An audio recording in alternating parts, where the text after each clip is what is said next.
Olha, este é meu último comentário antes do Natal. Eu volto na segunda-feira e eu quero aproveitar aqui para desejar a todos vocês um bom Natal. Para vocês, para a família de vocês, para os seus amigos, para as pessoas que vocês querem bem.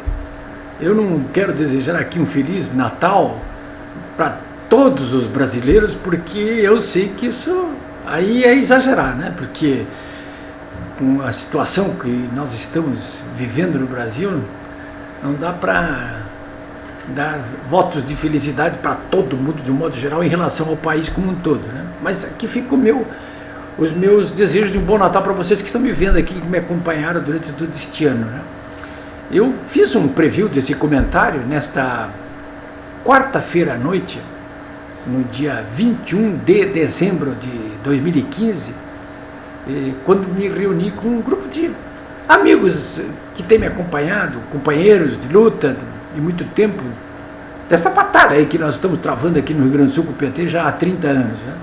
Estavam lá comigo no Beer Mart, um bar especializado em cervejas e chopes artesanais, o que há de melhor aqui no Rio Grande do Sul, né? Primeiro lugar da Veja nos últimos 5 anos. Tem também petiscos ali inspirados na gastronomia alemã que eu recomendo para vocês. Se vocês não são de Porto Alegre, quando vierem a Porto Alegre, vão por mim, vão aí no Beer Mart, né? Quem não gostar, fala comigo, manda nota que eu reembolso. Eu gostei muito, estavam lá o Percival Pugino, o professor José Juste Tavares, o jornalista Luiz Milma, o jornalista Vitor Vieira, os advogados Magda Brossari, Léo Jolovich, enfim, tinha o advogado Bruno Dornelles, era um pessoal animado aí. Se eu disser para vocês que a gente não conversou o tempo todo sobre essa crise política, econômica, moral, ética e social brasileira, eu vou estar mentindo, porque nós ficamos ali 2h30 só falando sobre isso, né?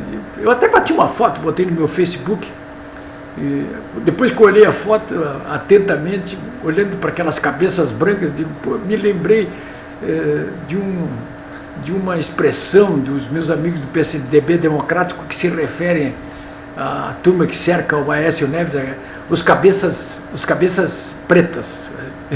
Eu até fiquei um pouco assim, digo, mas cabeças negras? Por que cabeças negras? São jovens, né? Tucanos que cercam o Aécio Neves. Está fazendo ele cometer algumas atrapalhadas, como por exemplo essa intervenção federal no PSDB aqui do Rio Grande do Sul. Bom, mas nós estávamos lá, os cabeças brancas, debatendo o que estava acontecendo aqui, e o pessoal está muito desanimado, como vocês todos, né? Estão ou devem estar aí com essas idas e vindas dessa crise brasileira de agora, né? Tem gente que tá acha assim, olha, eu acho que eu vou dar até uma parada, no frigir dos ovos ali, eu vou passar para vocês o que sobrou como síntese do debate, assim, que a crise, isso não há necessidade de dizer para vocês, ela é estrutural e profunda, não é uma coisa que você vai resolver de uma hora para outra assim, não. E tem ocorrido vitórias e derrotas para ambos os lados, né? Até parece uma guerrilha, né? Eu não interpreto o que nós estamos vivendo hoje no Brasil, essa crise política, social, ética, econômica, eu não vejo essa crise, essas 4 crises, como se os atores e protagonistas estivessem promovendo uma guerra de guerrilhas. Não, acho que não é uma guerra de guerrilhas, não. Os movimentos até parecem, né, de guerra e guerrilha, que a Dilma perde num dia no STF, outro dia ganha no STF. Perde num dia na Câmara, ganha outro dia na Câmara. É uma sucessão assim interminável de problemas, né?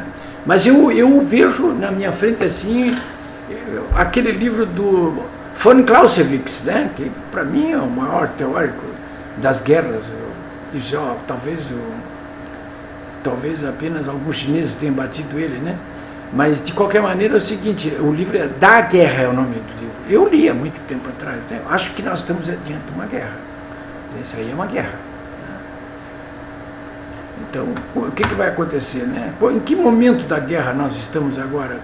O que eu recolhi naquela noite de ontem, quarta-feira, dia 21 de dezembro, no Beer Markt, daquele grupo de 10 que estávamos lá conversando, é tudo gente que tem se dedicado a analisar isso diariamente.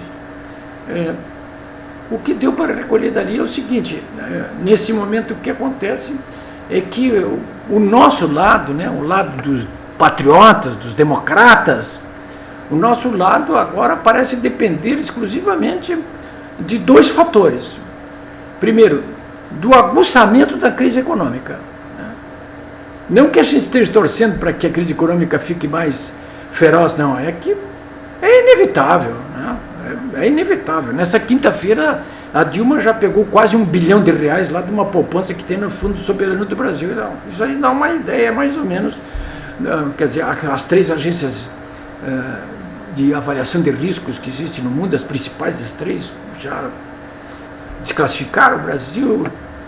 Já não, quem queria investir aqui não pode investir, não vai investir. Então, o próprio Banco Central, nessa quinta-feira, tirou prognósticos aterradores sobre o desempenho da economia, aí, uma inflação de 2 dígitos, um PIB, uma recessão de quase 4%. Estou apostando em 4%, hein? Uma coisa assim, é devastador mesmo. E no ano que vem não melhora não. Né? Bom, então, o que esse grupo, então, que eu estava falando para vocês aí, está apostando assim, no aprofundamento da crise, né? Econômica. Isso aí é o inverso do que aquele assessor do Clinton costumava dizer para os companheiros dele quando o Clinton estava na frente, apesar da Mônica, né? E costumava dizer, isso está acontecendo bem para o Clinton, apesar dessa crise com a Mônica Lewinsky, porque a economia é estúpida. Né? Bom, se vale para o bem, vale para o mal também. Então, vale para o mal, vale para Dilma. Né? Nós vamos chegar lá, março, abril, numa situação muito, mas muito desconfortável, para dizer o mínimo, né? Mas dramática, aterradora, crise para valer. Bom, esse é o primeiro dado, que isso é permanente. Né? E o outro é o Lava Jato. Né? A Lava Jato, ninguém sabe o que vai sair dali, né? Ainda. Né? Nessa quinta-feira as notícias já corriam aí de que a Receita Federal pediu todos os documentos fiscais do Instituto Lula para mostrar como é que é a origem do dinheiro que rola por ali e para onde vai esse dinheiro. O cerco sobre o Lula está se apertando a cada dia, né? Já pegou os filhos dele, agora pegou o Instituto Lula, o melhor amigo, o Bum Lai, ele já foi depor na Polícia Federal, então há um cerco em torno do Lula, né? Eu sempre achei, continuo achando, que a prisão do Lula ela pode precipitar a queda do governo Dilma, inclusive. Né? Vocês imaginam o impeachment correndo na Câmara e o Lula sendo preso. Não sobra pedra sobre pedra da Dilma, né? Que, aliás, está passando Natal aqui em Porto Alegre. Então, esses dois dados aí. Então, senhores, agora para finalizar, só eu lhes digo uma coisa, sabe? Que eu costumo responder quando as pessoas ligam para mim ou me encontram e dizem, e aí, Políbio, tudo bem? Eu respondo invariavelmente o seguinte, hoje está muito melhor do que ontem e amanhã vai estar melhor ainda. E, primeiro porque custa a mesma coisa dizer que está ruim, que está bom, então eu prefiro dizer que está bom. Né? E a segunda coisa é a seguinte, eu já estou nessa luta aí há 30 anos, eu me lembro quando eu comecei isso contra o governo Olívio, quando foi prefeito de Porto Alegre, no início da década de 90, quando eu comecei essa batalha, tomei o meu primeiro processo de um petista, que foi justamente do Olívio. Naquela época eu estava batalhando praticamente sozinho, eu não me lembro mais quem é que estava também abrindo a boca contra o PT naquele início ali, porque o PT era apresentado por todo mundo como o capitão da decência e da moralidade, né? Coisa que se viu agora não passava de um embuste, coisa que eu já dizia há 30 anos, né? É só ler esse meu livro aí, Herança Maldita, 16 anos do PT ali, que eu conto em detalhes isso tudo que eu estou aqui falando para vocês e as razões pelas quais eu sempre achei isso aí. Bom, senhores, então, bom Natal para vocês, eu volto antes do final do ano e vou trazer uma mensagem, espero que melhor, para o ano que vem, de 2016, né?